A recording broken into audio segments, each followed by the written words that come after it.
You ever have one of those moments where someone looks right through you? Like you're invisible? Yeah, that's exactly what happened to this guy. But here's the twist. What if the person treating you like you don't exist is about to learn the hardest lesson of their life? Because sometimes, the people we overlook know more than we could ever imagine. Stick around, because this story is going to flip everything you think you know about intelligence, respect, and where true genius actually comes from. It's a regular Tuesday evening at one of those fancy universities where everything screams money and prestige. The kind of place where students casually drop more on coffee than most people spend on groceries. In one of those massive lecture halls with the high ceilings and portraits of dead intellectuals staring down at you, there's a mathematics class in session. About 30 graduate students are scattered around, some paying attention, others pretending to while scrolling their phones. At the front of the room stands Professor Katherine. She's 35, sharp as a tack, and knows it. Her credentials are plastered all over the walls behind her. Degrees from the most prestigious universities you can name, publications in journals most people can't even pronounce, awards that glitter under the fluorescent lights like badges of intellectual superiority. She's got that confidence that comes from never being told you're wrong. You know? The kind that borders on something else entirely. She's in the middle of explaining this incredibly complex mathematical proof, her voice carrying that tone professors use when they're absolutely certain they're the smartest person in the room. Her manicured nails tap against the blackboard as she works through equation after equation, each symbol more intimidating than the last. The students are nodding along, some scribbling notes furiously, others just trying to keep up with the rapid-fire explanation. And then there's this other guy in the room. His name is Jamal, and he's pushing a cleaning cart along the back wall. He's wearing coveralls, the kind with his name stitched on the pocket, and he's supposed to be invisible. That's how it works in places like this, right? The support staff, the janitors, the security guards, the cafeteria workers, they're part of the scenery. Background noise. People don't really see them as, well, people. Jamal's doing his job, quietly emptying trash bins and wiping down surfaces, trying not to disturb the class. But his eyes keep drifting to that blackboard. And not in a casual way either. He's actually following the proof, tracing the logical steps in his mind, working through the mathematics alongside the professor who doesn't even know he exists. Then something interesting happens. Jamal stops moving. His hands freeze on the handle of his cleaning cart, and he's just staring at the blackboard with this intense focus. The kind of look that says he's seeing something others aren't. A few students notice and nudge each other, smirking like they're about to witness some free entertainment. Katherine is finishing up her demonstration, that satisfied smile on her face that says she's just delivered another perfect lecture. She turns to face her students, ready to bask in their admiration, when Jamal's voice cuts through the air. "Excuse me, Professor." The room goes dead silent. You could hear a pin drop. Every single head swivels toward the janitor who just spoke. Katherine's smile doesn't disappear immediately. It kind of freezes on her face first, like she can't quite process what just happened. She looks at him, and there's this moment where you can see the wheels turning in her head. Did the maintenance guy just interrupt her lecture? In front of all her students? "Yes," she says, and her voice has this edge to it. Sharp. Cold. Jamal doesn't flinch. He takes a step closer to the blackboard, pointing at one of the equations in the third line. "There's an error here," he says quietly. Not aggressive, not cocky, just stating a fact. Now, you have to understand what just happened. This is like a construction worker walking onto a film set and telling the director they're shooting the scene wrong, or a random person off the street correcting a surgeon in the middle of an operation. It just doesn't happen. The social hierarchy doesn't allow for it. The students are barely containing their shock. Some are whispering behind their hands. Others are pulling out their phones, sensing that something memorable is about to go down. Katherine's face has gone from pale to flushed, her professional composure cracking just slightly around the edges. "I beg your pardon," she says, and now there's no mistaking the ice in her voice. Jamal points again, his finger steady. In the third line, when you applied the transformation, there's a computational mistake. The coefficient should be negative, not positive. It affects everything that comes after. The silence in that room becomes suffocating.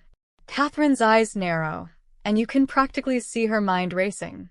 Is this janitor seriously challenging her mathematics? Her, with her multiple advanced degrees and published research, the audacity of it makes her blood boil. Get out, she says.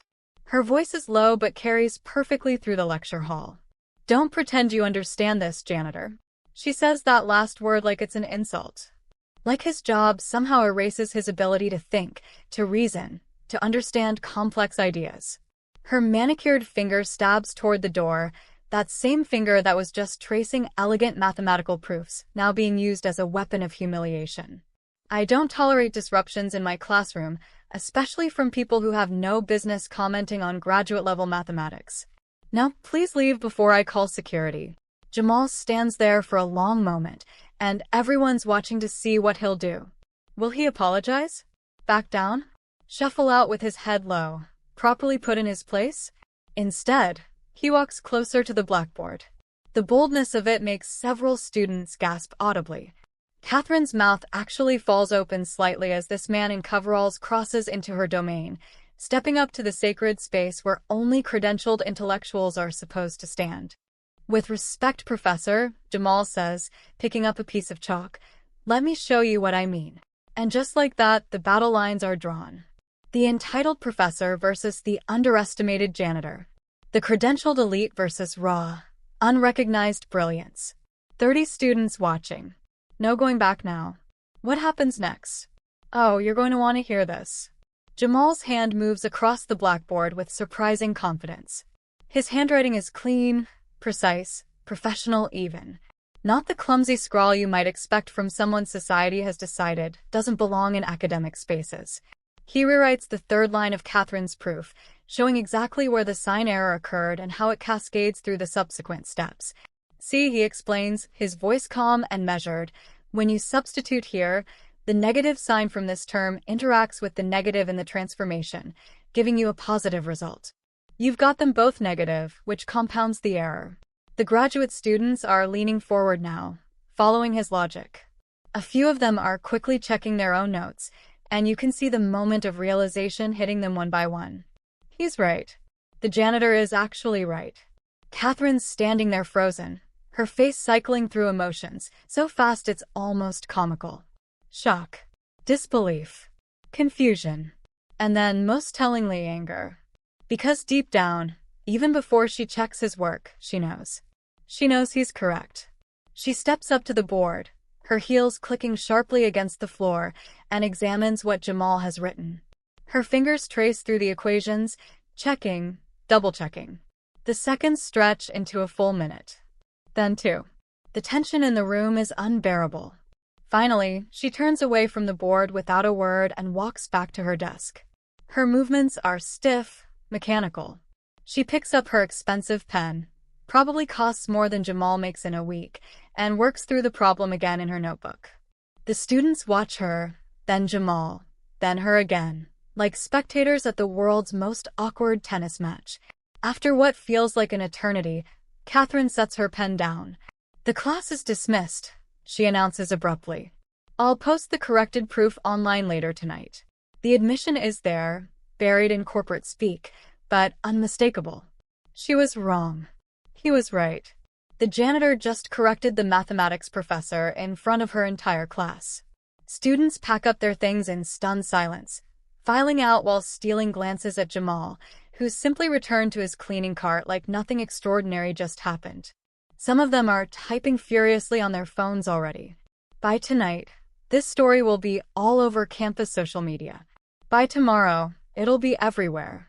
As the last student leaves, Katherine and Jamal are alone in the lecture hall. She's gathering her papers with sharp, angry movements.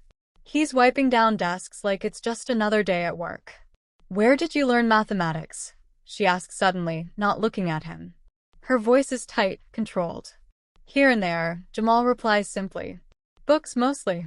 Online courses when I can access them. The university library stays open pretty late. You can't just learn advanced mathematics from books, Katherine snaps, finally turning to face him. This level of understanding requires years of structured education, proper instruction, formal training. Does it? Jamal asks, meeting her eyes. Or does it just require curiosity and time? The question hangs in the air like a challenge. Katherine wants to argue, wants to defend the entire system she's built her life around, but the words stick in her throat. Because how do you argue with someone who just proved you wrong using nothing but books and determination? This changes nothing, she says finally, her voice cold. One correct observation doesn't make you a mathematician. It certainly doesn't qualify you to question your betters. My betters? Jamal repeats softly. There's no anger in his voice, just a quiet sadness that's somehow more devastating than any insult could be. Is that really what you think?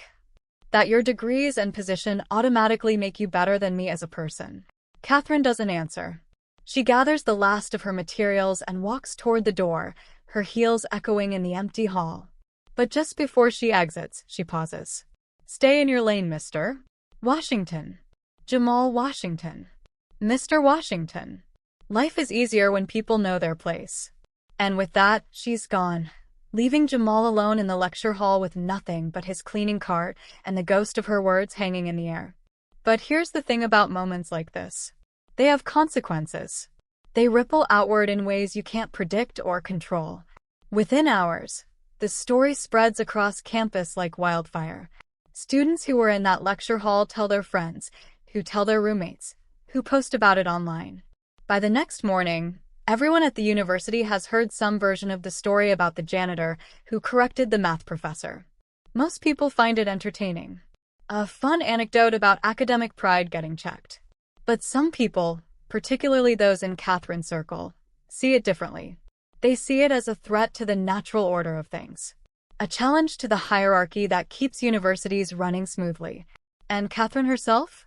She's lying awake that night in her expensive apartment, staring at her ceiling, unable to shake the image of Jamal's steady hand writing correct mathematics on her blackboard. It bothers her in ways she can't quite articulate. Not just the professional embarrassment, though that stings plenty. It's something deeper. Something that makes her question things she's taken for granted her entire adult life. Because if a janitor can understand graduate-level mathematics without formal training, what does that say about the system she's devoted herself to? What does it say about the assumptions she's made about intelligence, about worth, about who deserves respect and opportunity? These are uncomfortable questions. The kind that make you squirm. So Katherine does what most people do when faced with uncomfortable truths. She doubles down. She becomes more determined than ever to prove that credentials matter, that formal education is irreplaceable, that the hierarchy exists for good reasons. She has no idea that she's about to get her chance to prove it. Because the biggest mathematics competition of the year is coming up, and this time, she's going to make sure everyone sees the difference between real mathematical training and lucky guesses. This competition she's thinking about? It's called the Euler Challenge. Named after one of history's greatest mathematicians, it's been running for over 2 decades, and it's a really big deal in academic circles. We're talking $50,000 in prize money and automatic admission to top-tier PhD programs at any participating university. The kind of opportunity that can change someone's entire life trajectory. Katherine serves as the head judge, a position she takes incredibly seriously. For 15 years, she's used this competition to identify genuine mathematical talent, separating those with real potential from those just good at memorizing formulas. Her track record is impeccable. Students she's selected have gone on to do groundbreaking research, win prestigious awards, secure positions at elite institutions. The competition isn't open to just anyone, though. You need to qualify first, prove you have the baseline knowledge to even attempt the advanced problems. This year, 12 candidates made it through preliminary screening. PhD students from Harvard, researchers from MIT, scholars from Yale. The cream of the academic crop, each with transcripts that read like greatest hits albums of intellectual achievement. Katherine is in her element during the announcement assembly. The auditorium is packed with ambitious students who dream of mathematical glory. She's describing the intellectual rigor required, the depth of understanding demanded, the sophistication of thought necessary to compete at this level. And for a brief moment, you can see why people are drawn to her. When she talks about mathematics with genuine passion, she's magnetic. Her love for the subject shines through, temporarily pushing aside the arrogance and prejudice. This competition, she tells the crowd, her voice carrying to the back rows, represents the absolute pinnacle of mathematical achievement at the graduate level. $50,000 and PhD admission await those with true intellectual depth. A student near the front raises his hand. Professor, can anyone from the university enter? Like, are there any restrictions besides passing the qualifying exam? Katherine's smile shifts slightly, becoming more patronizing. Technically, the competition is open to all university personnel who pass preliminary screening. But let's be realistic. Advanced mathematics requires years of formal training, dedicated study, expert instruction. We wouldn't want anyone embarrassing themselves publicly by entering unprepared. As she says this, her eyes scan the crowd and land directly on Jamal. He's standing near one of the exit doors, taking a brief break from his evening cleaning route. The message in her gaze is crystal clear. Don't even think about it. But something shifts in Jamal's expression. That look is like throwing gasoline on embers that were already glowing. He holds her stare, and in that silent exchange, a decision is made. Let me demonstrate the kind of sophistication we expect, Katherine continues, turning to the massive blackboard that dominates the front of the lecture hall. She writes out an integration problem, calculus, but the tricky kind that requires knowing special techniques. To most people, it looks like alphabet soup. To trained mathematicians, it's a standard but challenging exercise. If you can't solve something at this level, she says, you're not ready for the Euler challenge. Students bend over their notebooks, working through the problem. There's the scratch of pencil on paper, the occasional frustrated eraser marks, the muttered calculations. After about 10 minutes, hands start going up. Katherine calls on several students to share their approaches. They've all used similar methods, substitution techniques, integration by parts, the kind of tools you learn in advanced calculus courses. Their solutions are correct, methodical, exactly what any professor would expect. Excellent work, Katherine praises them, genuinely pleased. This represents the baseline mathematical maturity we expect from serious candidates. She's reaching for the eraser to clean the board when Jamal's voice cuts through the self-satisfied atmosphere. Professor, there's actually a much simpler way to solve that problem. The déjà vu is almost painful. Here we go again. The auditorium falls silent instantly. Students who weren't even paying attention 5 seconds ago are suddenly laser-focused. Katherine's hand freezes midair, and you can see her jaw tighten. She turns slowly, deliberately, like a gunfighter in an old western. Is that so? Yes, ma'am, Jamal says, walking toward the front. His movements are unhurried, confident without being arrogant. If you look at the structure of that integral, it has symmetry properties that make it much easier to evaluate. Katherine steps aside with exaggerated courtesy, gesturing toward the board like she's granting him a tremendous favor. By all means, enlighten us. The sarcasm is thick enough to cut with a knife. But Jamal doesn't react to it. He simply picks up the chalk and starts writing. His approach is completely different from what the students used. Instead of grinding through complex substitutions, he points out that the function has a special symmetry. When you flip it around its midpoint, it looks the same. This symmetry means you can transform the problem into something much simpler. See, he explains, his voice clear and educational. When you recognize this mirror symmetry, you can rewrite the integral in a form that's trivial to evaluate. Same answer as everyone else got, but the path there reveals why the answer has to be what it is.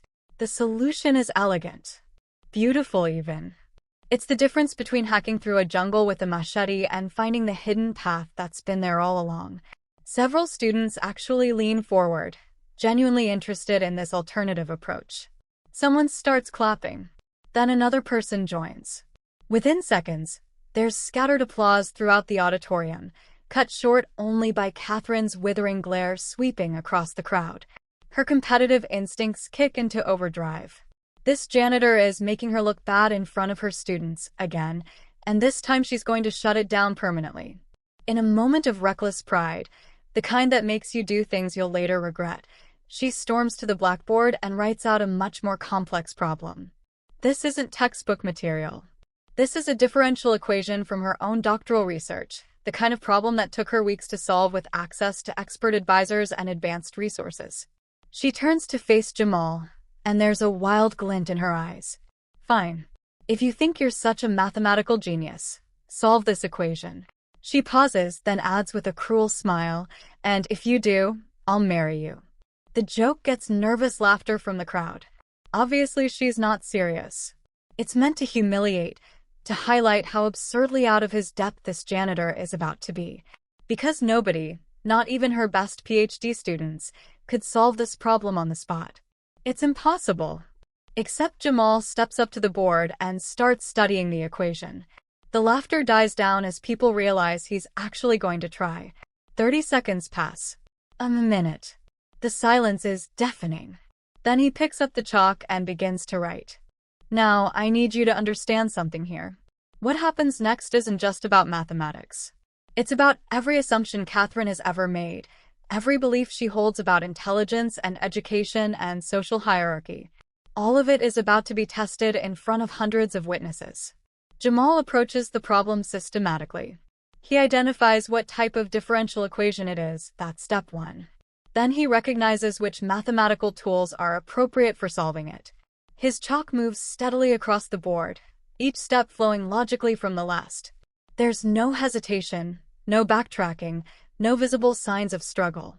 5 minutes in, some of the PhD students in the audience are pulling out their notebooks to follow along. They're recognizing the techniques Jamal is using, classical methods that are mathematically sound but not the flashy modern approaches Katherine used in her dissertation. He's solving a research-level problem using fundamental principles, showing that sometimes the straightforward path is the best path. Katherine watches with growing horror as her supposedly impossible problem yields to Jamal's steady analysis. Her face cycles through shades of pale and flushed as the implications hit her one after another. This isn't luck. This isn't a fluke. This is genuine, undeniable mathematical expertise being displayed by someone who, according to her worldview, shouldn't possess it. When Jamal sets down the chalk, there's a complete solution on the board. Every step is there. Every logical connection is clear. The mathematics is flawless. The solution is correct, he says quietly. Would you like me to verify the boundary conditions as well? The auditorium explodes. Students are pulling out phones, recording, posting. The live tweeting is instantaneous. Someone shouts, "He actually did it." Another voice calls out, "So when's the wedding, Professor?" Katherine is speechless, literally unable to form words. Her mouth opens and closes, but nothing comes out. This isn't supposed to be possible. Janitors don't solve doctoral-level mathematics in 5 minutes. The universe is supposed to follow certain rules, and those rules are breaking down right in front of her. That was, you got. She stammers, then catches herself, pulling together the shreds of her professional composure. Lucky. It's a lucky guess. One problem doesn't prove anything. Anyone can memorize techniques without truly understanding the theory behind them. But her protest sounds weak even to her own ears. The solution on the board is too clean, too well-reasoned to be dismissed as memorization. Several professors in the audience are nodding appreciatively, recognizing real mathematical insight when they see it. Dr. Elena Rodriguez, a visiting professor from Stanford who's been observing the assembly, stands up from her seat near the back. "That was genuinely impressive," she announces, her voice carrying authority. The method demonstrated true mathematical understanding, not rote application of formulas. Having another respected professor publicly praise the janitor makes Katherine's humiliation complete. She's losing control of the narrative, and everyone can see it. "Since you're so confident, mister," Katherine says, her voice tight. "Washington. Jamal Washington. Mr. Washington, I officially invite you to enter the Euler challenge." She delivers this like it's a threat rather than an opportunity. But when you fail publicly, don't say I didn't warn you. This kind of amateur enthusiasm doesn't survive professional scrutiny. The gauntlet is thrown. The entire room understands what just happened. This isn't about mathematics anymore. It's personal. It's about pride, about proving who belongs and who doesn't, about defending a worldview that's crumbling at the edges. Jamal nods once, accepting the challenge with quiet dignity. "I'll register tomorrow morning." As people file out of the auditorium, buzzing with excitement about what they just witnessed, Katherine remains standing at the front of the room, staring at the differential equation she wrote to humiliate someone, the equation that instead humiliated her. This is just the beginning. She has no idea what she's actually up against. Because while Katherine was building her career on credentials and institutional authority, Jamal was building something else entirely: knowledge earned through sacrifice, understanding forged in the quiet hours when nobody was watching, skills honed not for glory but for the pure love of learning. The competition registration opens the next morning at 9 o'clock sharp. Katherine makes sure she's there personally to handle preliminary screening. This is unusual for a department head, but she tells herself it's about maintaining standards. Really, though, she needs to control this situation. If Jamal is going to crash and burn, she wants to witness it firsthand. The screening process requires solving 3 progressively harder problems. Katherine designed them specifically with Jamal in mind: problems that expose gaps in informal education, questions that require years of structured coursework to properly address. She's not just testing mathematical ability. She's testing whether someone can navigate the kind of sophisticated theory you only learn in graduate seminars. 12 candidates show up. 11 are exactly what you'd expect: graduate students from famous universities wearing expensive casual clothes, carrying tablets with digital notes, radiating the confidence that comes from knowing you belong. They make small talk about conferences they've attended, papers they've read, professors they've studied under. It's a different language, one that signals membership in an exclusive club. And then there's Jamal, still in his maintenance uniform because he had to work his morning shift before coming to the screening. He looks completely out of place. Several candidates do double takes when they realize he's actually competing. A few exchange knowing smirks, like they're about to enjoy watching someone learn a painful lesson about overstepping. Derek Carter from Harvard cracks his knuckles in that way athletes do before a big game. Sarah Mitchell, Katherine's own star PhD student, reviews her notes one final time with the calm assurance of someone who's been trained by the best. Alex Thompson from Yale adjusts his designer glasses with barely concealed arrogance. "You have 90 minutes, Katherine announces, distributing the problem sheets. Solve all 3 completely. Show your work. Partial credit will not be given." The first problem involves optimization, finding the maximum value of a function under certain constraints. The graduate students immediately launch into calculation mode, setting up equations, taking derivatives, solving systems. It's mechanical, efficient, exactly what they've been trained to do. Jamal, though, he does something different. He draws a picture. While everyone else is drowning in algebra, he's sketching curves on his scratch paper, visualizing what the problem is actually asking. He sees it geometrically. The answer is the point where 2 surfaces touch, where one curve just barely grazes another. From that insight, the solution becomes obvious without needing pages of calculations. Problem 2 presents a special type of matrix and asks about its properties. The other candidates work through standard techniques, computing eigenvalues and eigenvectors, grinding through row operations. Jamal stares at the matrix for maybe 30 seconds, then writes down the answer directly. He's spotted a pattern in the structure, a symmetry that reveals the properties immediately without requiring all that computational work. Problem 3 is trickier, a question about infinite series that's actually a famous historical problem. Most candidates try various advanced techniques they've learned in real analysis courses. They're using sophisticated tools, showing off their graduate-level training. Jamal surprises everyone by explaining the classical solution, the one that Euler himself discovered back in the 1700s. Not only does he solve the problem, but he demonstrates knowledge of mathematical history that impresses even the skeptics in the room. He knows where these ideas came from, how they developed, why they matter. That's a level of understanding that goes beyond just passing exams. "Time," Katherine calls out, though her voice has lost some of its commanding edge. As she reviews the solutions, a disturbing pattern emerges that she can't ignore. Jamal's answers aren't just correct. They're consistently more elegant than those of candidates with fancy pedigrees. His approaches show deeper understanding of mathematical structure. While the PhD students are applying algorithms, Jamal is revealing why things work the way they do. Dr. Rodriguez, still observing as a guest evaluator, picks up Jamal's submission and studies it with growing fascination. Something about his style is triggering memories she can't quite access. His notation, his proof techniques, his choice of methods, they all feel eerily familiar, like encountering an old friend she hasn't seen in years but can't quite place. All candidates pass the preliminary screening, Katherine announces reluctantly, each word feeling like pulling teeth. The competition begins tomorrow at noon. But the real competition has already begun, hasn't it? Not on the blackboard, but in Katherine's mind, where cognitive dissonance is doing its work. How can someone without formal credentials demonstrate such sophisticated understanding? How does that fit with everything she's built her career upon? That evening, alone in her office with the door closed and lights dimmed, Katherine does something she normally wouldn't.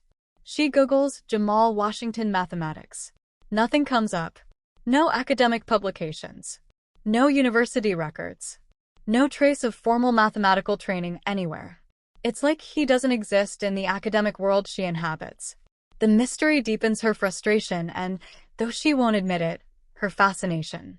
Meanwhile, social media is losing its collective mind. #JanitorGenius is trending. Mathematics forums worldwide are debating implications. Can genuine talent exist completely outside traditional academic channels? Videos of Jamal's solutions are being analyzed by professors who conclude, with evident surprise, that this guy really knows his stuff. Katherine's boyfriend calls, Dr. Marcus Webb from Harvard, exactly the kind of credentialed intellectual who reinforces all her beliefs about how the world should work. Katherine, he says, his voice dripping with condescension, surely you're not taking this janitor thing seriously. It's embarrassing for your department. For you. He solved my differential equation, Marcus. In 5 minutes. So, you probably wrote an easy one without thinking. Or he got lucky. Or someone helped him. Janitors don't just magically understand graduate mathematics. He passed the preliminary screening. Top scores. There's a pause. Then the screening wasn't rigorous enough. Katherine, listen to yourself. You're letting some maintenance worker with a few tricks undermine everything you stand for professionally. Fix this before it becomes a bigger problem. After hanging up, Katherine stares at her wall of certificates and awards. Harvard, MIT, Cambridge. All the institutions that validated her worth, that proved her intelligence, that marked her as special. But tonight, those credentials feel less like armor and more like chains binding her to ideas she's no longer certain about. She shakes her head violently, dispelling the doubt. No. Intelligence follows predictable patterns. Proper education matters. Credentials exist for good reasons. The competition will prove that formal training trumps amateur enthusiasm, and then everything will return to its natural order. But deep in the part of her mind she's not ready to examine, a small voice whispers, "What if you're wrong about everything?" Competition day arrives with the energy of a major sporting event. The main auditorium, which normally hosts maybe 200 people for fancy lectures, is absolutely packed. 800 seats filled with students, faculty, and curious onlookers who heard rumors about the janitor challenging academic royalty. But it doesn't stop there. Someone set up a live stream, and within the first hour, there are 25,000 people watching online from mathematics departments worldwide. This has transcended local drama. It's become a cultural moment, a referendum on questions people have strong feelings about: who gets recognized, who deserves opportunity, whether intelligence really requires expensive credentials. Katherine stands at the podium looking absolutely perfect. Designer suit tailored precisely, hair professionally styled, makeup subtle but flawless. She projects the image of someone in complete control, someone who belongs at the center of important events. This is her domain, her rules, her moment to restore order to a universe that briefly got chaotic. Welcome to the annual Euler Challenge. Her voice carries perfectly through the excellent sound system. Today we celebrate mathematical excellence in its purest form. True mathematical maturity, the kind worth recognizing and rewarding, comes from years of rigorous training and proper institutional preparation. Her eyes find Jamal among the 12 contestants. The subtext isn't even subtle anymore. This message is directly for him. The format she's chosen is elegantly brutal, 3 rounds with eliminations after each. Round 1 cuts the field from 12 to 6. Semifinals narrow it to 3 finalists. Championship round crowns 1 winner. Katherine designed the progression specifically to favor breadth of formal education over raw problem-solving talent. Each round requires increasingly specialized knowledge, typically acquired only through extensive graduate coursework. Our judging panel represents the finest mathematical minds, she continues, introducing professors from all the predictable elite universities. Dr. Rodriguez nods politely from her position on the panel, though something in her expression suggests growing unease about how this competition is being conducted. Contestants are introduced one by one, and it's like listening to an elite social club roll call. Derek Carter, Harvard. Sarah Mitchell, multiple publications. Alex Thompson, Yale. Each introduction emphasizes prestigious affiliations and impressive accomplishments, institutional markers of success. Then comes Jamal Washington, university maintenance staff. The description lands like a slap. No university affiliation. No credentials. Just his job, the one society has decided defines his worth. Awkward silence fills the auditorium, broken by scattered nervous laughter from people uncomfortable with seeing someone so clearly out of place. Katherine's smile widens with satisfaction. The contrast couldn't be more perfect for what she's trying to prove. Round 1 begins now, she announces with theatrical flair. Contestants will work at individual whiteboards while our audience observes.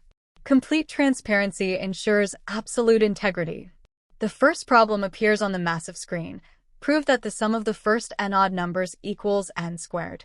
This is intentionally straightforward, something any decent mathematics student should handle easily. Katherine wants to build her legitimate candidate's confidence while giving Jamal enough rope to hang himself publicly. Let him try something fancy and fail when the problems get serious. Most contestants attack it with formal mathematical induction, the standard rigorous proof technique taught in every Introduction to Proof course. They write careful logical arguments with proper notation, following all the prescribed steps. Their solutions are textbook perfect, exactly what professors expect from well-trained graduate students. But Jamal does something that makes several people in the audience gasp. Instead of writing formal proofs full of mathematical symbols, he draws pictures using colored chalk. Simple pictures. Dots arranged in square patterns. Look, he says, his voice amplified through the microphone so everyone can hear. 1 odd number, 1 dot. 3 odd numbers. 1 plus 3 equals 4, which arranges into a 2 by 2 square. 5 odd numbers. 1 plus 3 plus 5 equals 9, a 3 by 3 square. The pattern is visual. Adding the next odd number is like adding a new border around your existing square. His proof is instant and beautiful. A child could understand it just by looking. No complicated equations needed. The mathematical truth is laid bare through pure visual logic that makes you think, oh, obviously, why would it be anything else? Dr. Rodriguez actually leans forward in her seat, eyes shining. Absolutely brilliant, she whispers to a fellow judge. That's real mathematical insight right there. The live stream chat explodes. Comments flooding faster than moderators can track. Why didn't my teacher show me this? I finally get it. This guy is making PhD candidates look like robots. Pure genius. Katherine's confidence wavers as she watches the audience's enthusiastic reaction. Visual proofs are perfectly legitimate mathematics, taught in good programs even. But they require a type of natural insight that can't be programmed through rote memorization. They reveal someone who understands mathematics deeply enough to see its essence, to communicate truth through pictures rather than just manipulating symbols according to memorized rules. Mr. Washington's approach is creative. Katherine manages, her voice tight. But advanced mathematics requires more than pretty pictures. Real mathematical theory demands rigorous formal methods that don't rely on visual intuition. Her dismissive tone fools nobody. Everyone can see she's rattled. The janitor just made mathematics accessible and beautiful, while her trained students made it look like mechanical symbol pushing. That's not the narrative she wanted. Results are announced. All 12 contestants advance to semifinals. But the energy in the room has shifted. The audience clearly has a favorite, and it's not who Katherine expected. During the break between rounds, social media goes absolutely insane. #JanitorGenius trends internationally. Academic Twitter divides into heated camps, traditionalists defending credential requirements versus reformers arguing for recognizing talent wherever it appears. And then, because the internet is the internet, romantic shippers emerge with #Sterling Washington, fascinated by the obvious tension between the brilliant professor and mysterious maintenance worker who keeps besting her. The buzz attracts attention from university administrators who show up to observe this unexpected phenomenon. Catherine's Harvard ex-boyfriend flies in specifically to witness what he keeps calling Catherine's amusing little circus. Major news networks dispatch crews, recognizing the broader cultural story developing here. It's not just about math. It's about class opportunity, who gets recognized, who gets dismissed. Dr. Rodriguez approaches Katherine privately during intermission, her expression deeply troubled. Katherine, this competition format seems unusually harsh. The problem difficulty progression is steeper than normal. Are you certain you're being fair here? We maintain the highest standards, Katherine replies defensively, though sweat beads on her forehead despite the air conditioning. Mathematical excellence requires no compromises for anyone. Rodriguez's worried look suggests she recognizes something problematic in Katherine's motivations, but she returns to her seat without pushing further. As semifinals approach, Katherine makes an announcement that sends murmurs through the crowd. The next round will focus on graduate-level analysis, the most technical field in pure mathematics, requiring years of specialized training to master properly. For the first time, Jamal looks genuinely uncertain. Up to now, he's been solving problems where natural intuition and clever thinking could win the day. But analysis is different. It's built on elaborate definitions, technical theorems, specialized techniques that take years of coursework to absorb. This isn't something you can visualize with pretty pictures. Katherine's triumphant smile returns as she senses victory finally within reach. She's maneuvering him into her home territory now, where formal training should give her candidates an insurmountable advantage. The real test is coming. Can natural genius overcome years of institutional knowledge? Or does formal education exist for good reasons after all? Everyone's about to find out. The night before semifinals, Jamal sits alone in the university library at 2 a.m. He's surrounded by thick textbooks on mathematical analysis, the kind written in dense technical language that makes ordinary calculus look like kindergarten arithmetic. These books might as well be in a foreign language for how opaque they are to someone without extensive background. He's been teaching himself mathematics for years through stolen moments, during lunch breaks, after his evening shift ends, whenever he can grab 30 minutes of concentration. But what Katherine has lined up for tomorrow isn't like anything he's tackled before. This time, cleverness and visual thinking won't be enough. He's entering her world now, a realm of specialized knowledge that normally requires years of graduate school to navigate. Meanwhile, Katherine can't sleep either. She's pacing her elegant apartment in expensive pajamas, the kind you buy when money isn't a consideration. Tomorrow's problems are specifically designed to eliminate Jamal once and for all. She should feel victorious, vindicated. Instead, there's this hollow feeling in her chest that she doesn't want to examine too closely. Why does proving herself right feel so much like losing something important? Back in the library, something remarkable starts happening. Jamal begins connecting the advanced concepts to simpler ideas he already understands deeply. The complex mathematical theories aren't completely alien. They're extensions of basic principles he mastered long ago. It's like discovering that mansion blueprints follow the same logic as building a simple house, just scaled up and made more elaborate. Okay, he whispers to himself, working through a particularly nasty theorem. This is just saying that if you make small enough changes, you can control what happens. Like adjusting recipe ingredients carefully to get the result you want. His natural intuition guides him through territory that would normally require professors and teaching assistants explaining concepts repeatedly. He's building mental bridges between what he knows and what he needs to know, finding the logical threads that connect everything. Online viewers watching through security cameras are amazed. Comments accumulate. He's literally teaching himself graduate-level mathematics in one night. This shouldn't be possible, but here we are. Raw talent is terrifying to watch. But morning brings unwelcome visitors. Campus security shows up at the library with stern expressions and official-looking clipboards. Mr. Washington, we need to speak with you about your after-hours facility access, the security chief says coldly. There's been a complaint about inappropriate use of educational resources by non-academic personnel. The timing is suspiciously perfect. Someone filed an anonymous complaint right before the biggest day of Jamal's life.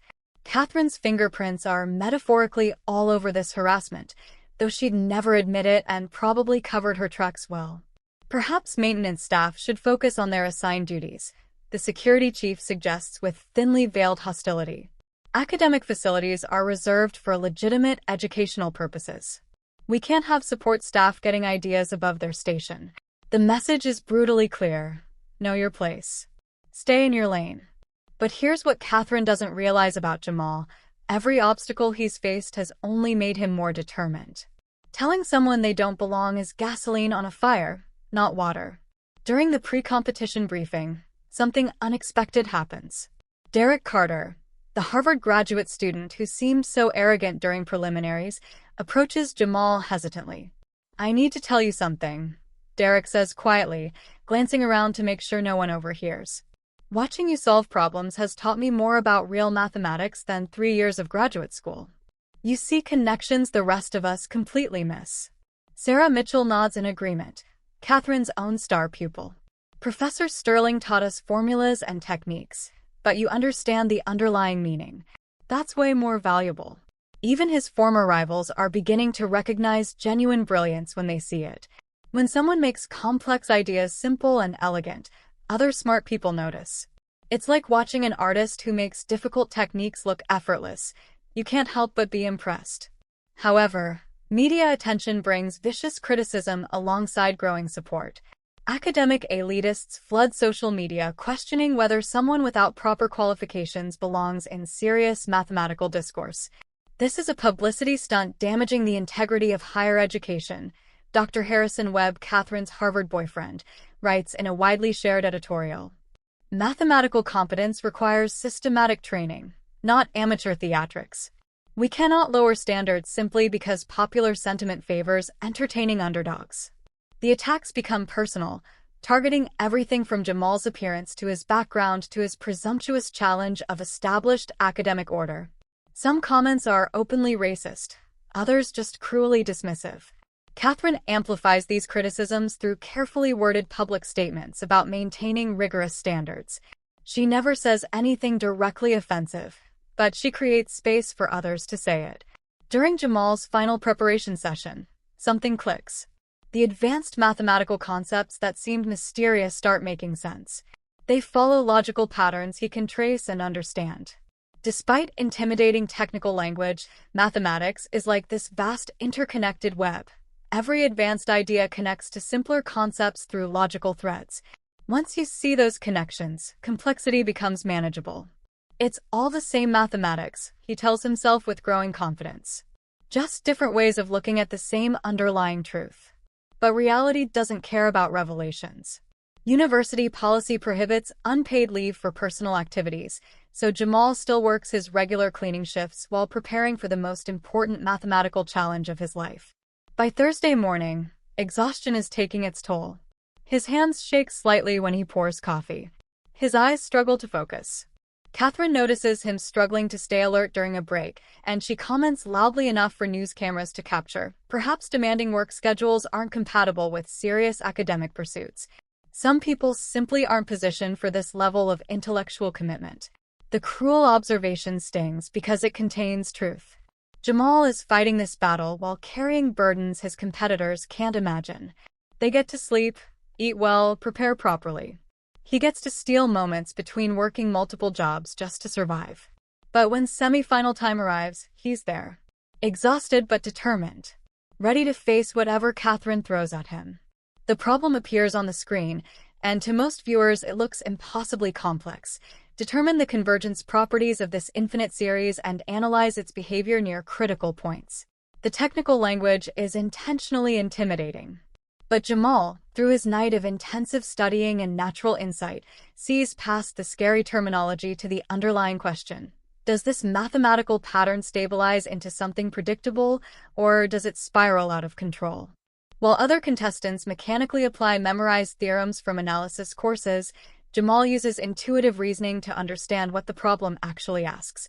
He draws simple graphs showing how the series behaves, sometimes bouncing smaller and smaller until it settles, sometimes growing wild and never stopping. Think of it like a bouncing ball, he explains to the audience, his voice calm despite his exhaustion. Sometimes the bounces get smaller with each impact and eventually stop. Sometimes they get bigger and never end. The mathematics tells us which type of behavior we're dealing with by looking at this series structure. His explanation makes graduate-level analysis accessible to ordinary people while remaining completely mathematically accurate. The auditorium erupts in appreciation. People who never understood advanced mathematics suddenly get it through his simple analogy. Dr. Rodriguez stands up and applauds openly, her eyes shining. "Extraordinary," she announces to the judging panel and audience. This demonstrates the deepest possible understanding of mathematical principles. He's not just mechanically solving problems, he's revealing the beauty hidden within complex theory. Even Katherine feels a surge of unwilling respect cutting through her defensive hostility. This isn't luck. This isn't memorization. This is genuine mathematical brilliance operating at the absolute highest level. Results are announced. 3 contestants remain. Sarah Mitchell, Katherine's star student who knows her mentor's style inside and out.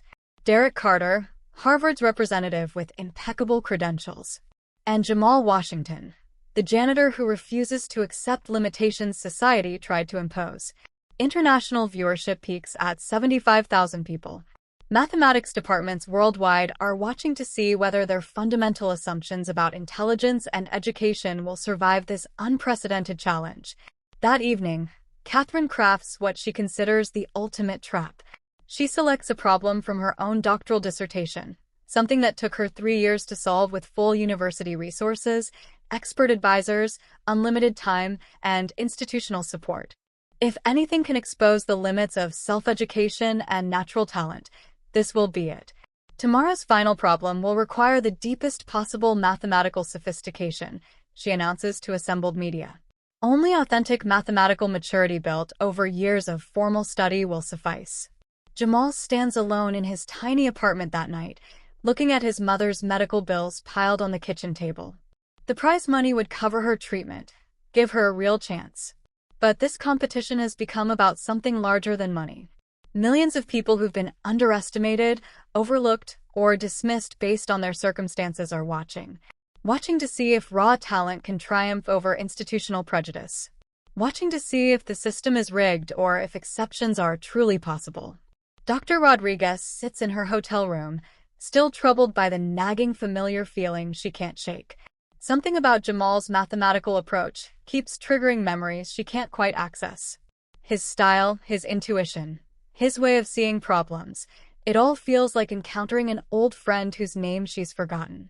Tomorrow brings the ultimate test of everything everyone believes about genius, education, and human potential. Can one person's brilliance overcome a system specifically designed to exclude him? The answer is about to change lives forever.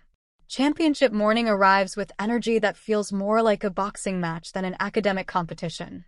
News crews position cameras throughout the auditorium from multiple angles. The live stream audience has swollen to over 100,000 viewers worldwide.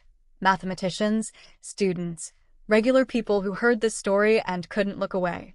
Katherine takes the stage with unusual confidence. Her designer suit is absolutely immaculate, her expression radiating complete control. She spent the entire night crafting what she considers the perfect trap, and now she gets to spring it. "Ladies and gentlemen," she announces, her voice carrying across the packed space, "today's final challenge represents true mathematical excellence at its most demanding level. Given the unprecedented international attention this competition has received, I'm implementing what I call the Sterling Standard, the most rigorous examination of mathematical maturity ever attempted." Dr. Rodriguez shifts uncomfortably in her judging seat. Something about Katherine's tone suggests this isn't about mathematical excellence anymore. This feels deeply personal, like watching someone settle a score. Instead of a single problem like previous competitions featured, Katherine announces a brutal 3-part gauntlet designed to crush any hope Jamal might harbor. First, solve a research-level problem in 90 minutes. Second, present the solution to a panel of expert mathematicians who will analyze every step.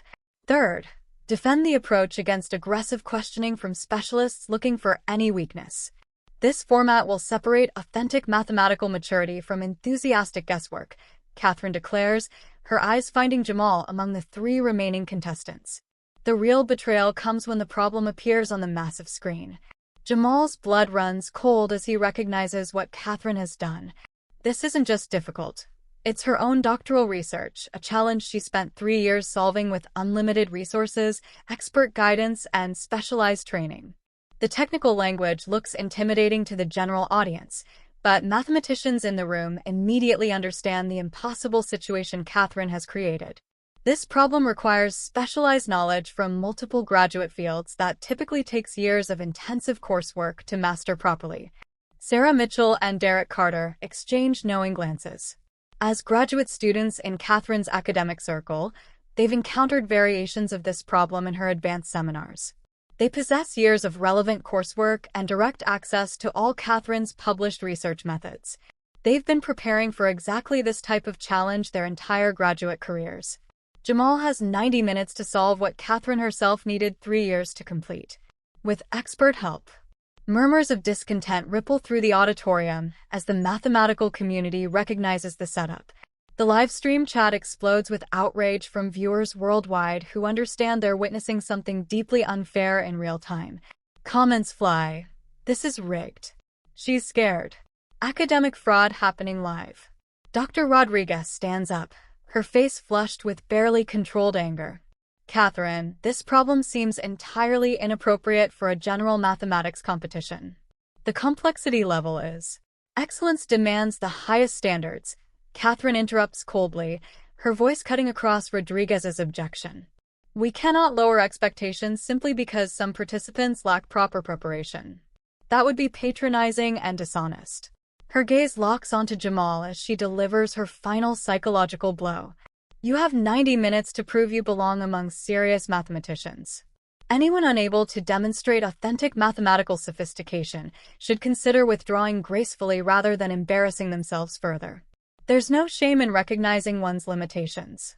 The timer begins its merciless countdown. Jamal stares at the impossible problem, recognizing immediately that Katherine has transported the competition into territory where his self-education might not reach. For the first time since this whole thing began, his unshakable confidence cracks. 90 minutes. An impossible problem. The whole world watching. What happens next will either validate everything Katherine believes or destroy it completely. There's no middle ground left anymore. The auditorium falls into suffocating silence as that 90-minute timer starts counting down. 100,000 viewers worldwide hold their breath, watching 3 mathematicians face Katherine's carefully designed trap. Sarah and Derek immediately dive into familiar territory. Their years of graduate training guide them through Katherine's specialized research methods like following a well-worn path. They write confidently, building upon foundations laid in countless seminars where they had access to all her published work and could ask clarifying questions. They're not fighting blind. They're executing strategies they've practiced. Jamal, though. Jamal stares at the problem like someone trying to read a map to territory they've never seen. The first 30 minutes are pure agony.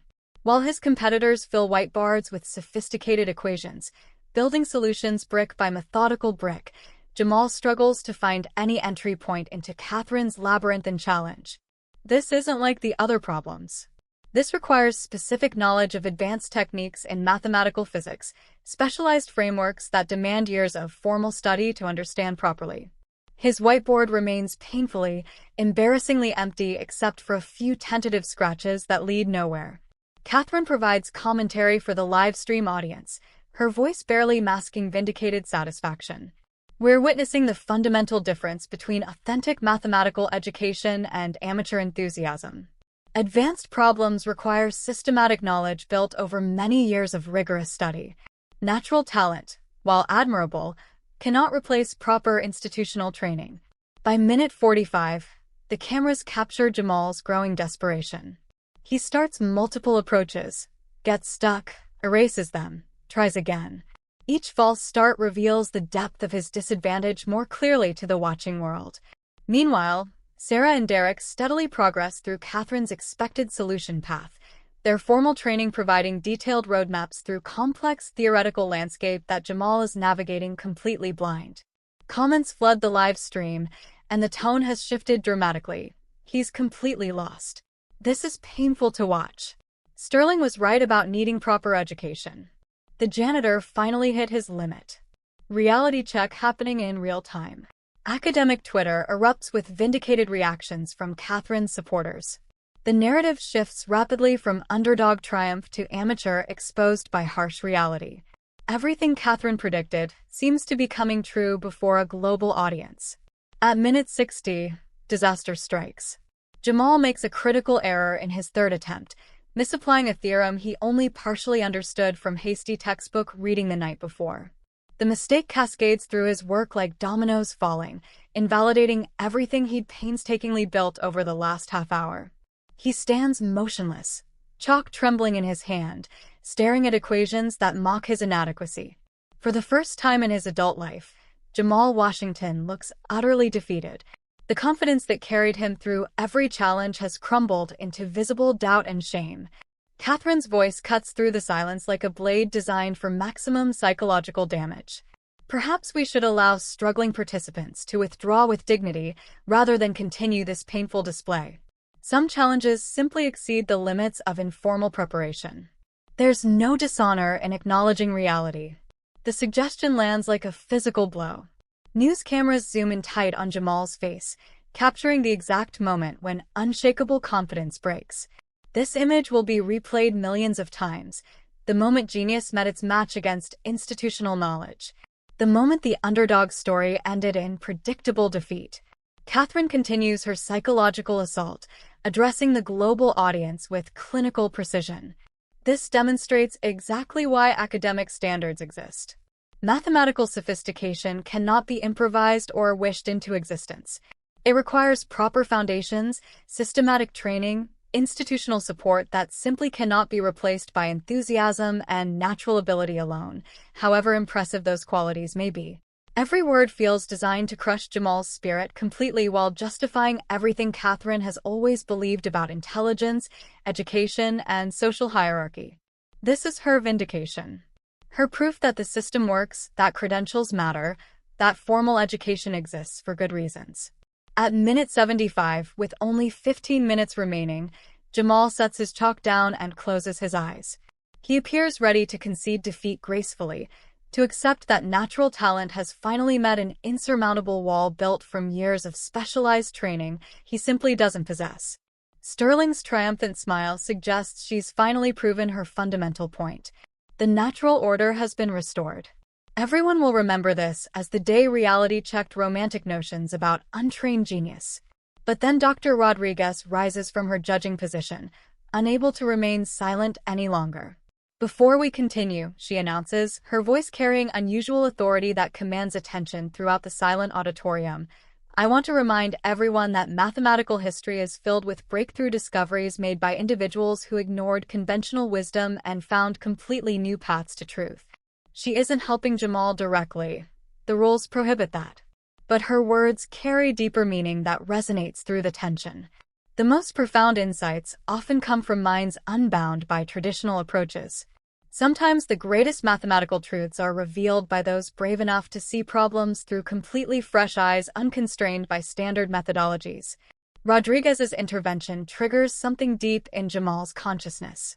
A memory surfaces from years ago during his time at MIT before he had to abandon graduate studies. Not identical to Katherine's challenge, but related through underlying mathematical principles that transcend her specialized approach. Katherine's formulation is sophisticated and technical, yes, but maybe there's a classical pathway that could bypass all the specialized machinery she expects competitors to use. An older, simpler approach that gets to the same truth through different means. Jamal opens his eyes and reaches for his chalk with sudden renewed purpose. His hand no longer trembles. 15 minutes remain on the clock. Barely enough time to write a solution, let alone develop one from scratch. But maybe, just maybe, 15 minutes is enough to attempt the impossible. Jamal picks up his chalk with hands that have stopped trembling, his eyes now burning with desperate determination. 15 minutes might not be enough for what he's about to try, but giving up without trying isn't an option. Not with everyone watching. Not with his mother's medical bills depending on this. Not with millions of overlooked people waiting to see if exceptions are possible. The entire auditorium watches in stunned silence as he erases his previous failed attempts. Starting fresh with almost no time left seems like madness to most observers. But Jamal isn't following their logic anymore. Instead of chasing the advanced theoretical pathway Katherine expects, Jamal starts writing something completely different. He's going back to mathematical foundations, to classical techniques that existed before modern specialization divided mathematics into separate kingdoms. While Sarah and Derek continue building elaborate modern solutions using cutting-edge mathematical machinery, the kind taught in advanced graduate seminars, Jamal constructs his approach using methods that were old when Katherine's grandmother was born. Classical techniques that possess an elegant simplicity transcending specialized knowledge. "What on earth is he doing?" whispers a Harvard professor in the audience. Katherine watches with growing alarm as Jamal's whiteboard fills with reasoning that's mathematically valid but completely unfamiliar to her. This isn't the solution path she spent 3 years developing. This is something else entirely, something she didn't anticipate because her modern training dismissed these old methods as outdated. With 10 minutes remaining, Jamal's approach begins taking clear shape. He's treating Katherine's complex boundary value problem as a minimization challenge, finding the mathematical configuration that requires the least energy. Like water flowing downhill to find the lowest point naturally. His chalk moves with increasing confidence as the classical methods reveal their hidden power. Where Katherine employed advanced functional analysis requiring years of graduate coursework, Jamal uses direct variational techniques. Where she relied on sophisticated operator theory, he employs elegant energy estimates that any graduate student could follow. The mathematical community in the audience begins stirring with recognition. This isn't amateur fumbling. This is a completely valid alternative approach to one of mathematical physics' most challenging problems. And it's beautiful in its directness. Dr. Rodriguez leans forward, eyes widening with amazement. She's seen this style before, this particular way of seeing problems through classical lenses instead of modern frameworks. The memory is almost within reach now, tantalizingly close to full recognition. Time expires. The buzzer sounds harsh and final. Jamal steps back from his whiteboard, which displays a complete solution using methods that haven't been fashionable in decades but remain mathematically bulletproof.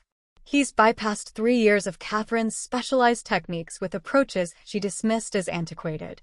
Katherine stares at his work in shocked silence, unable to process what she's seeing.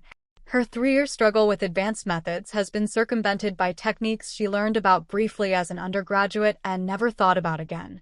"Ladies and gentlemen," the competition director announces nervously, sensing the tension crackling through the room, "we now move to the presentation phase. Each finalist will have 20 minutes to explain their solution to the judging panel and audience." Sarah goes first, delivering a competent but unremarkable explanation of Katherine's published methodology.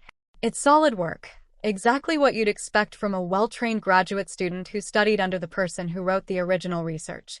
Derek follows with similar results. Solid. Predictable. Forgettable. Then comes Jamal's turn.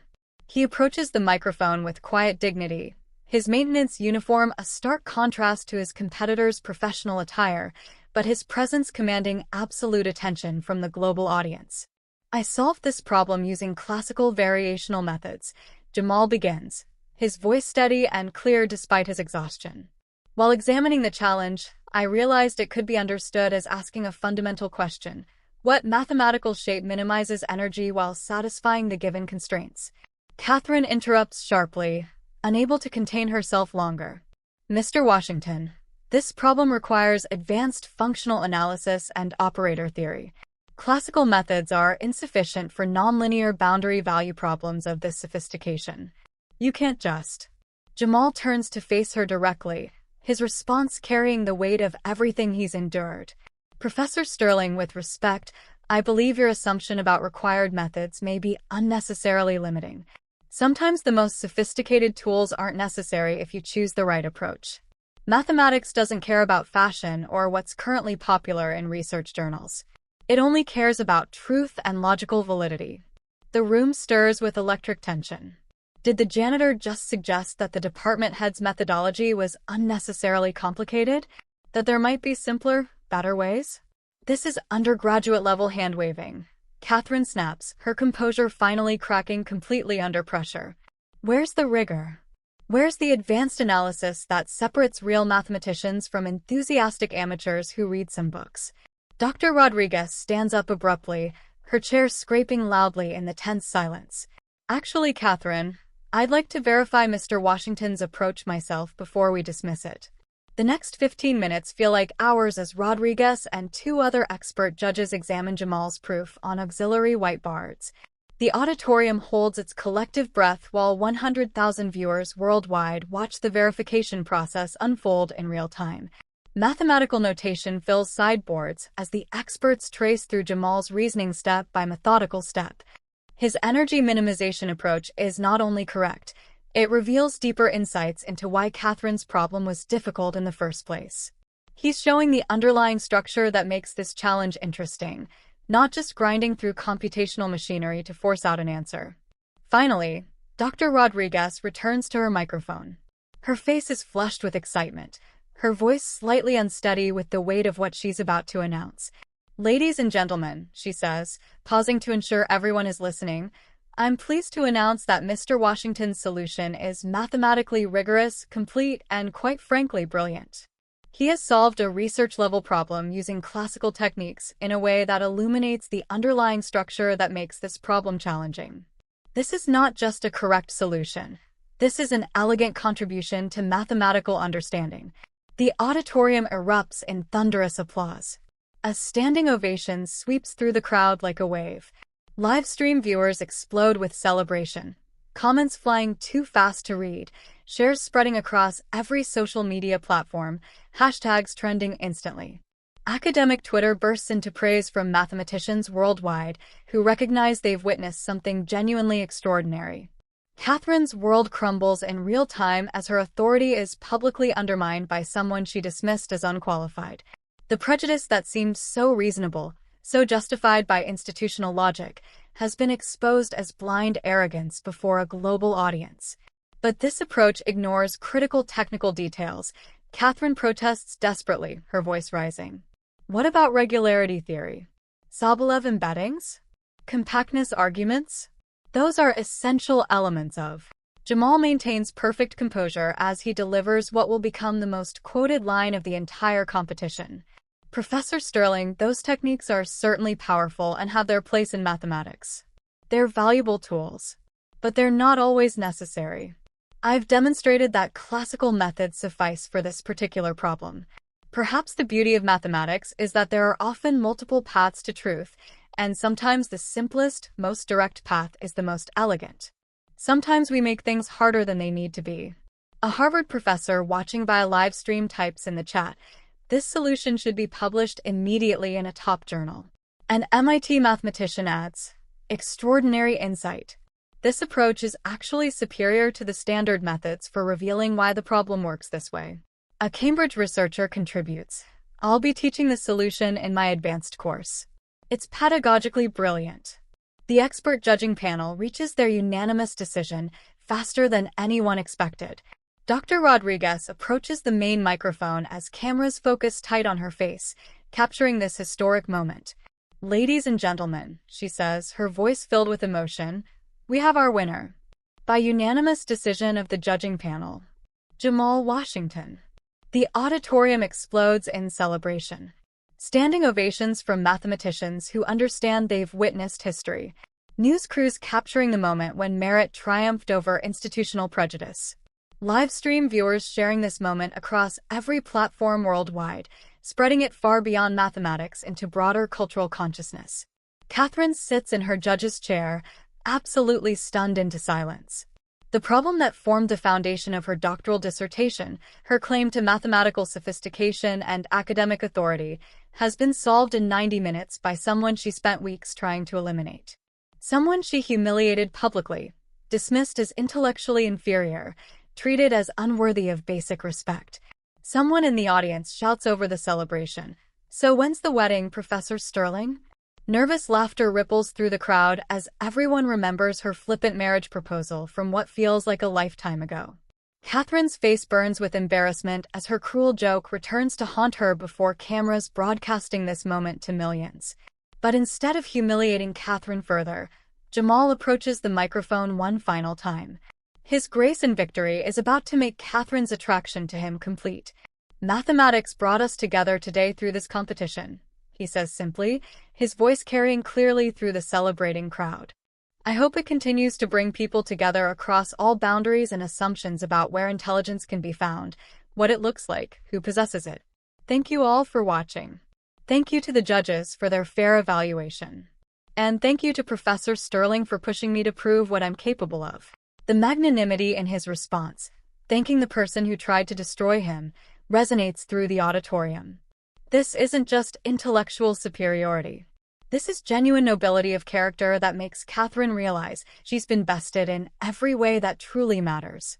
But as the celebration reaches its peak, Dr. Rodriguez approaches the main microphone with an expression that silences the cheering crowd. Her face carries the weight of a revelation that's about to change everything everyone thought they knew. What happens when the full truth finally comes to light? When all the pieces that didn't quite fit suddenly click into place? The answer is about to rewrite this entire story. Before we conclude, Dr. Rodriguez announces, her voice cutting through the celebration like a knife, "I have something important to share with everyone here and watching worldwide." The auditorium falls silent instantly. Katherine looks up from her devastated state, wondering what could possibly happen now. Hasn't she been humiliated enough? Throughout this competition, Rodriguez continues, "I've been troubled by an increasingly familiar feeling about Mr. Washington's mathematical style. His approach, his insights, his elegant solutions, the way he sees mathematical structure, they reminded me of someone exceptional I once knew. Someone whose departure from academia was a tremendous loss to our field." She pauses, her eyes finding Jamal among the contestants. The room is so quiet you could hear a pin drop. "I finally remembered where I recognized this style from. Jamal Washington was one of my most brilliant doctoral students at MIT 7 years ago." The revelation strikes like lightning. Gasps ripple through the auditorium. Katherine's face goes completely pale as the implications crash over her in devastating waves. The live stream chat absolutely explodes. Rodriguez produces an official MIT folder, holding it up so cameras can capture it. Mr. Washington completed all PhD coursework with highest distinction. He finished qualifying exams with top scores, passed comprehensive reviews with flying colors, and was deep into dissertation research under my personal supervision. His record speaks for itself. The devastating details continue flowing out. Graduate GPA, 3.94. 2 papers published in leading mathematics journals before age 25. Outstanding Teaching Assistant Award for 3 consecutive years. Recipient of the prestigious Sloan Research Fellowship for exceptional early career promise. The stunned silence is absolutely deafening. Katherine realizes with horror that she's systematically humiliated, dismissed, and tried to destroy someone whose academic credentials exceed her own. Someone more accomplished than most of her faculty colleagues. Someone who belonged in that lecture hall far more than many people currently teaching there. Mr. Washington withdrew voluntarily during his final year, Rodriguez explains, her voice heavy with remembered sadness, to care for his mother during her cancer treatment. He was only months away from completing his doctorate. His departure was a tremendous loss to our mathematical community. I've thought about him often over the years, wondering what happened to one of the most naturally gifted mathematicians I've ever had the privilege to mentor. The institutional reckoning is immediate and brutal. University administrators sitting in the audience understand instantly that they've employed a PhD-level mathematician as a janitor for 5 years due to their own prejudicial blindness. They never looked past the uniform. Never asked about his background. Just assumed someone cleaning floors couldn't possibly have intellectual value. Katherine's cruel marriage joke now seems tragically, painfully ironic. She made that flippant proposal to humiliate someone, only that someone is more academically accomplished than most faculty members. More decorated than she was at the same career stage. The live stream explodes with shock, outrage, and vindication. Viewers realize they've witnessed systematic prejudice exposing itself spectacularly before the world. The story has gone from underdog triumph to criminal waste of human potential in a single revelation. Messages flood in from elite universities. MIT offering immediate readmission and full funding. Harvard with a recruitment package. Stanford, Princeton, Cambridge all within minutes, offering positions, resources, apologies for the waste of years. But as cameras focus on Katherine's humiliated expression, as the mathematical community processes this information, everyone wonders the same thing. How will the woman who spent weeks trying to destroy him react to discovering she targeted someone who was not just her intellectual equal, but her superior in every measurable way? Someone she should have been honored to work alongside? The most important conversation is yet to come. The one that happens after the cameras stop rolling, after the crowds disperse, when just two people remain to reckon with what's happened between them. What happens when pride meets the unforgivable truth about itself? Hours later, the auditorium has emptied except for two people. Katherine sits alone in the front row, staring at the whiteboards where her worldview was systematically dismantled. The maintenance staff has left the lights on but turned off the stage lighting, casting everything in harsh fluorescent reality. Jamal approaches quietly, still wearing his maintenance uniform despite the offers pouring in from elite universities worldwide. Despite everything that's happened, despite having every right to walk away and never look back, he chooses to stay for this conversation. "Katherine," he says softly, using her first name for the first time. She looks up, and he sees tears in her eyes. Real ones.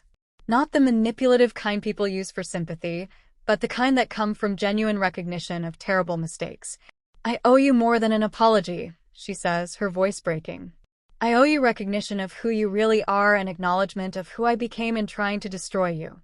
What I did wasn't just wrong, it was cruel. Systematically, deliberately cruel to someone who never did anything to deserve it, except exist in a space where I didn't expect competence." Jamal sits beside her, his presence gentle despite everything she put him through. "Katherine, you're not the first person to judge by appearances. To assume credentials equal intelligence, and their absence means ignorance. But you might be the first to truly understand what you were wrong about. That's actually rare." The silence stretches between them, heavy with possibilities neither expected. "About my ridiculous marriage proposal," Katherine whispers, her cheeks burning with embarrassment even in the empty room. I don't even have words for how inappropriate and insulting that was. I weaponized romance as a joke to humiliate you. I'm so ashamed." Jamal smiles slightly, the first genuine warmth he's shown her through this entire ordeal. "Are you withdrawing the offer?" She looks at him in shock, unable to tell if he's serious. "Actually," Katherine says, turning to face him fully, vulnerability replacing arrogance for the first time in perhaps years, "if you're willing to get to know the real me, not the Prejudice professor who treated you horribly, but the woman who just learned something profound and painful about herself, I'd like to take you to dinner. As equals. As colleagues. Maybe as friends, if you can forgive me." "I'd like that, Katherine," Jamal says quietly. "I think we both have a lot to learn from each other. You're not a bad person. You're a brilliant person who let fear and social conditioning create blind spots. That's fixable. That's human." 6 months pass. University headlines tell an extraordinary story that spreads far beyond one campus. Dr. Jamal Washington returned to complete his PhD while serving as a visiting researcher. His dissertation on classical approaches to modern problems earns immediate publication in a top journal and gets featured on multiple mathematics blogs as a fresh perspective solving old problems. Professor Sterling established a scholarship program specifically identifying overlooked talent among all university staff: janitors, security guards, cafeteria workers, administrative assistants. The program has already discovered 3 people pursuing education in stolen moments while working full-time. They now have full funding and institutional support. Katherine and Jamal's relationship blossomed into something neither expected. Not the joke she proposed in cruelty, but genuine partnership built on mutual respect and intellectual equality. They collaborate on research. They challenge each other's assumptions. They push each other to see mathematical truth from multiple perspectives. More importantly, their stories sparked something larger. Social media movements encourage people to look beyond uniforms and job titles. Universities nationwide review their hiring and evaluation practices. Countless stories emerge of brilliant minds working in unexpected places, The security guard studying astrophysics at night, the cafeteria worker who speaks 6 languages, the administrative assistant who writes poetry that rivals published poets. The voiceover that opened this journey returns with quiet power. Intelligence doesn't wear a uniform. Brilliance doesn't require a pedigree. Worth isn't determined by where someone works or what credentials they hold. And love, real love, doesn't follow social hierarchies. It recognizes genuine quality regardless of packaging. How many extraordinary minds are you overlooking today? How many assumptions are you making about the people serving your coffee, cleaning your offices, working jobs society deems ordinary? What brilliance are you missing because you're not really looking? The next time you meet someone, anyone, look beyond the surface. Listen to their ideas. Respect their knowledge before you know their credentials. Ask questions before making assumptions. You might discover that the person you least expect is exactly who you most need to know. Every human being has inherent worth and dignity. Every person you encounter knows something you don't. The janitor might be a mathematician. The cafeteria worker might be a philosopher. The security guard might be a poet. Or they might just be people doing honest work who deserve basic respect regardless. If this story changed how you see people, share it with someone who needs to hear it. If it made you question your assumptions about intelligence and worth, leave a comment about your own experiences with being underestimated or underestimating others. And if you've ever been dismissed because of your job, your appearance, or your circumstances, know that your story matters. Your intelligence matters. You matter. The final image shows Katherine and Jamal walking across campus together on an autumn afternoon.